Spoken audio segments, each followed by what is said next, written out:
लगभग 8:30 बजे नगीना देहात पुलिस को सूचना प्राप्त हुई थी कि रायपुर सादात के एक मोहल्ले में एक मकान में शुरुआत में जो सूचना मिली थी वो मिली थी कि चोरी की घटना हुई है। उस सूचना पे तत्काल थाना प्रभारी गए, उसके कुछ समय बाद सीओ साहब भी गए। वो दोपहर में एक तहरीर दी गई कि घर में डकैती हुई है और घर में जो पीड़िता थी उसके साथ सामूहिक दुष्कर्म की घटना हुई है। उसके बाद घटनास्थल का निरीक्षण मेरे द्वारा भी किया गया और सुसंगत धाराओं में अभियोग दर्ज किया गया। विवेचना के क्रम में कुछ तथ्य प्रकाश में आए हैं कि जो ये पीड़िता है, पीड़िता का पिछले 10-12 साल से एक व्यक्ति जो पीछे मेरे खड़ा है पुष्पिंदर चौधरी, इसके साथ उसके संबंध थे, उसका ये मित्र है और ये फ़ोन पे निरंतर बात करते रहते थे। विवेचना के क्रम में ये भी आया प्रकाश में जो 19 अक्टूबर को चोरी की घटना हुई थी, उस समय भी ये व्यक्ति घर पर आया था और एक लगभग इंटरोगेशन में निकल के ये आया कि लगभग 40,000 रुपये चोरी करके गया था। 14 तारीख की शाम को लगभग 5:51 पे पीड़िता ने इसको पुष्पिंदर चौधरी को घर पे बुलाया क्योंकि पीड़िता के परिजन धामपुर गए थे एक फंक्शन के लिए।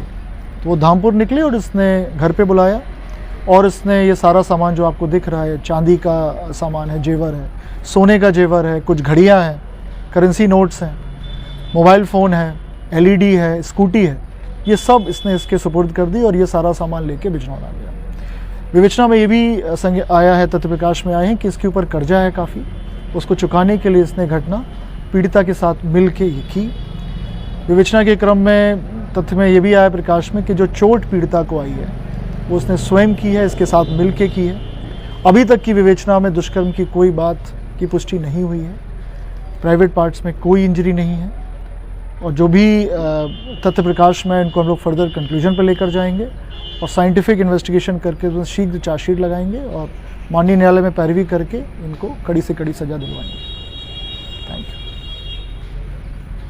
कोई सवाल आपको अगर पूछना है? कहाँ का रहने वाला सर? ये कीरतपुर थाने का रहने वाला, लेकिन फिलहाल ये बिजनौर में रहता है। करता क्या है सर? पुष्पिंदर चौधरी ये पहले अध्यापक था, ये पीड़िता भी पहले अध्यापक थी, दोनों में उसी समय मित्रता हुई। उसके बाद इसने कुछ शेयर का कुछ काम किया उसमें इसके पास, उसके ऊपर ये कर्जा हो गया इस तरह का।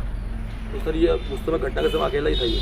अभी तक तो यही प्रकाश में आया कि अकेला था, लेकिन इसके साथ अगर कोई और भी था तो उसकी हम लोग इन्वेस्टिगेशन कर रहे हैं। लेकिन फिलहाल इसने यही बताया कि अकेला गया था, लेकिन हम हर चीज़ को बिल्कुल गहनता से विवेचना कर रहे हैं। तो सर ये पुलिस वहाँ तक पहुँची इस तक, तो इसके लिए क्या रास्ता बना, मतलब क्या साधन बना, कौन सा रास्ता बना इससे जो इस तक? नहीं, इंटरोगेशन हम लोग करते हैं। हम लोगों ने क्राइम सीन है, आपने भी देखा होगा कि शाम को 7 बजे कोई छत के रास्ते से कूद के इस तरह की घटना कर दे, जनरली नहीं होती है, अमूमन नहीं होती। इसलिए हम लोग भी इसको थोड़ा, जैसे आपने बताया मीडिया में चला भी है कि हम लोग थोड़ा अलग दृष्टि से इसको देख रहे थे, हर एंगल से इसको देख रहे थे, कहीं कुछ, क्योंकि सटीक सूचना देना कि हम लोग परिजन को ने कहा था कि 10 बजे रात तक हम लोग लौट आएंगे और परिजन लगभग 5:30-6 बजे गए हैं, तो 4 घंटे की ये जो सटीक सूचना है वो वही कर सकता है जो परिचित हो या घर का इंसाइडर हो। तो बाहर का हम लोगों ने इसलिए उसको कर दिया था कि बाहरी कोई घटना ये कर नहीं सकता। ज़रूर किसी ने इसकी मुखबिरी की है या फिर घर से कोई इन्फॉर्मेशन लीक हुई, उसके बाद ये घटना हुई है। तो पूछताछ में इसने कुछ नहीं बताया कि इसके साथ कोई था नहीं था? पूछताछ अब कर रहे हैं, आपके सामने है। मतलब अब कल शाम को मुकदमा लिखा गया, अब 24 घंटे में ये सब पूरी रिकवरी आपके सामने है। और भी हाँ, महिला को इसने अपने ID पर सिम दे रखा था जिससे वो इससे बात करती थी। सर उसमें इस संबंध में जो इनकी अरेस्टिंग हुई है, क्या इस संबंध में जो इनके साथ थी महिला, उसके विषय में भी कोई विधिक कार्रवाई की?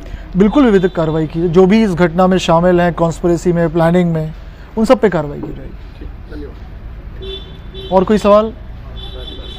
थैंक यू, बहुत बहुत धन्यवाद।